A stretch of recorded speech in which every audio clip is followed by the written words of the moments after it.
As our war in Asia gets bigger, a largely unnoticed victory over the communists has been decisively won in Southeast Asia. In fact, it is the single biggest defeat ever handed to communists anywhere in the world. And it was won without a single American soldier, American dollar, or bomb. It happened here. On the map, it resembles an abstract painting. It is, in fact, a chain of 3,000 exotic and bountiful islands. Together they form Indonesia, the world's 6th most populous country. Geographically, it dominates Southeast Asia, and politically, as the former ally of Peking, threatened to become the communist Southern Front in the malignant battle for Asia, a massive end run around Vietnam. 16 months ago, these beautiful and tranquil-looking islands exploded with stunning violence. Indonesia is still in a state of shock. Without warning, Indonesia's 3 million communists tried to seize total control of the government by killing their opposition in a single night of assassination. This act, in turn, was revenged by the slaughter and arrest of 500,000 suspected communists. The terror and the trouble is by no means over.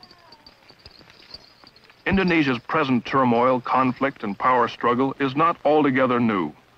The Balinese kecak, a kind of Hindu passion play, illustrates vividly the complex and alien struggle going on today. Here the priest blesses the participants, 100 men representing rival armies of monkeys, one good, the other evil, each convinced they are in the right.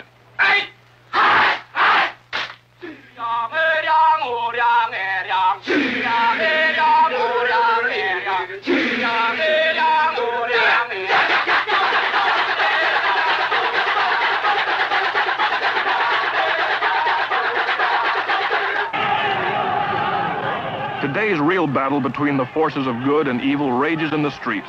They demand social reform and political freedom.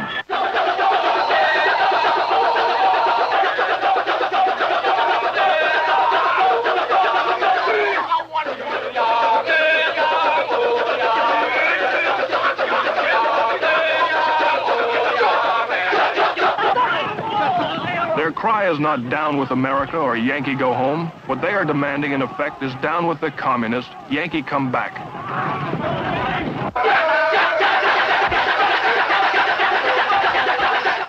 The garish leader of the forces of evil is a monster king called Maulana. President Sukarno, with flamboyance and arrogance, led Indonesia to liberation in 1945 after 350 years of Dutch rule.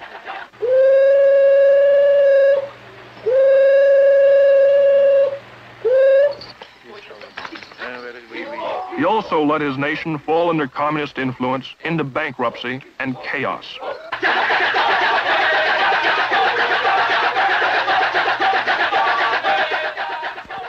The good king, portrayed by a girl, is named Rama. Rama, with the help of his army, tries to save the country and destroy the evil forces of Maulana. Today it is General Suharto and his army that crushed the communist coup. It is Suharto that leads the effort to remove President Sukarno.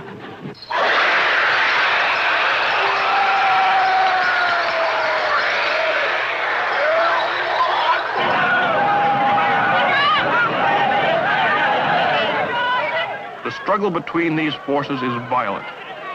It is unpredictable. It is emotional.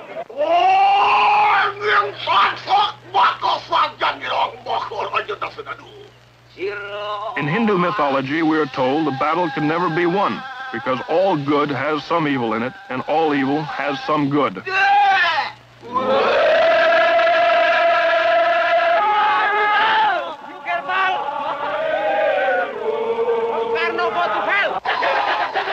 The philosophy of the kecak dance is that the struggle will continue endlessly, with numerous subplots, intrigues, arguments, shifting loyalties, murders, and battles. This is precisely what's happening in Indonesia today.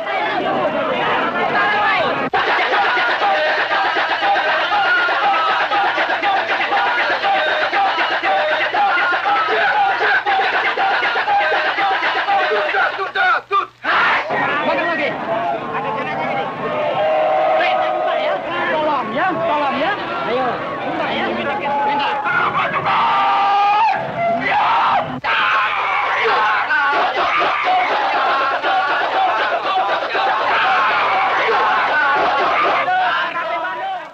unprecedented violence, Indonesia on her own has handed the world its single biggest victory over the communists.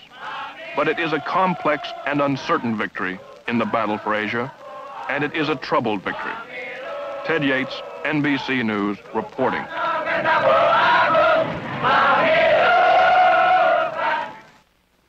In theory, at least, all factual information about Indonesia is contained here, the Bureau of Statistics. Before the United Nations was expelled 2 years ago, it spent about $1 million on such things as helping conduct a national census. But the census, like instruction on the Statistic Bureau itself, was never finished. When the Indonesian minister in charge of the census read the first depressing statistics, he denounced the UN survey as an imperialist plot, and the project collapsed. So virtually nothing is known about the world's sixth largest nation. They think their population is 109 million. They think they have something over 300 ethnic groups, 250 distinct languages, and a booming birth rate. They are trying to learn the size of their army and bureaucracy, as well as the condition of trade, industry, and manufacturing, the level of education, transportation, communication, and housing. It's slow work. They run out of data cards for their 2 computers, so what statistics they do have are compiled by hand, computed on the abacus, a tabulating device invented in the 6th century.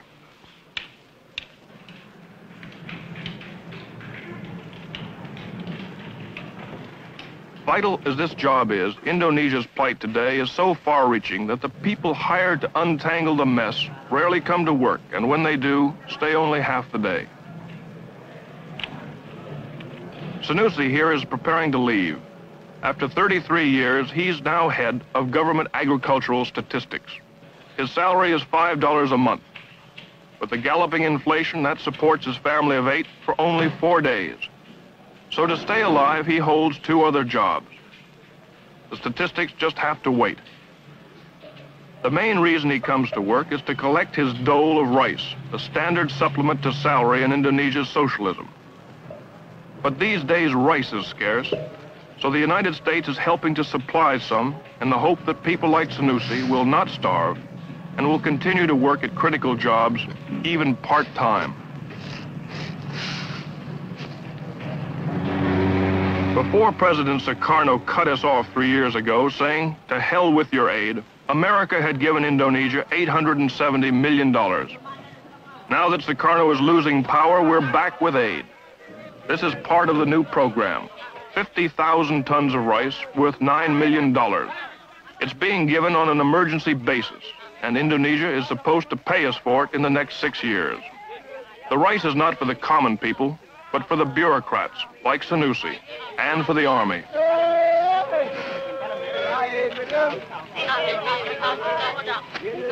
About 3% of the rice never reaches its destination.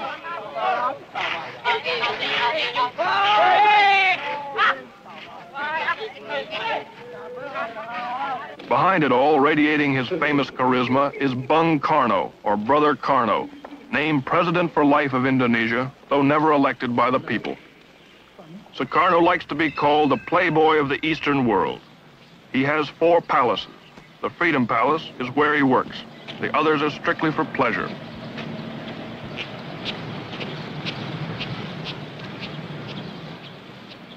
Besides having the largest collection of nude art in Asia, he's a devout Muslim who's pilgrimaged to Mecca. But now he's at odds with his church.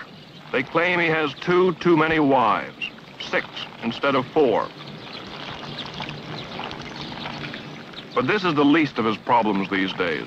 The supreme farmer, the supreme Boy Scout, the supreme philanthropist, the supreme guardian of the justice, the supreme guardian of the Muslim faith, to mention a few of the titles he's conferred on himself, is being stripped of his power and implicated not only in the unsuccessful communist plot to seize Indonesia, but also for the economic ruin that strickens his country.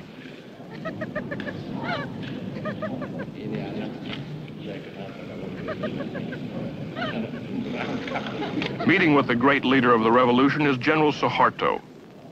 He's at his side not to help him lead the country, but to methodically lead him out of power. Suharto heads what is called the New Order. Relentlessly, they are opening to public scrutiny the corruption and conspiracies of his regime.